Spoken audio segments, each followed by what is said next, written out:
ডিনারে বা ব্রেকফাস্টে রুটি বানাতে ভালো না লাগলে আটা দিয়ে এই রেসিপি বাড়িতে বানিয়ে দেখতে পারেন। 1 কাপ আটা নিতে হবে, 1 চামচ আদা রসুন বাটা নিতে হবে, একটা কুচনো পেঁয়াজ নিতে হবে, অল্প একটু হলুদ গুঁড়ো, লঙ্কার গুঁড়ো দিতে হবে, আর দিতে হবে অল্প একটু গরম মশলার গুঁড়ো। সমস্ত কিছু একসঙ্গে ভালো করে মিশিয়ে নিতে হবে। তার মধ্যে দিতে হবে একটা বড় সাইজের সেদ্ধ আলু। আলুটাকে ভালো করে ম্যাশ করে নিতে হবে। আর দিতে হবে 2টো ডিম। আবারও সমস্ত কিছু ভালো করে মিশিয়ে নিতে হবে। বেশ কিছুটা পরিমাণ জল দিতে হবে আর এরকম একটা মিডিয়াম ঘনত্বের ব্যাটার রেডি করতে হবে। ফ্রাইং প্যানে অল্প করে একটু তেল ব্রাশ করে নিতে হবে। তারপরে যে মিশ্রণটা রেডি করা আছে সেখান থেকে কিছুটা করে মিশ্রণ নিতে হবে, ফ্রাইং প্যানের মধ্যে দিয়ে দিতে হবে। ফ্লেমটা মিডিয়ামে এইভাবে 1 মিনিট রেখে দিতে হবে।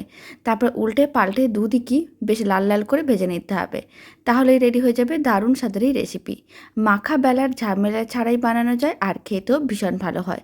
আপনারাও বাড়িতে বানিয়ে দেখতে পারেন। আশা করি আপনাদেরও খুবই ভালো লাগবে।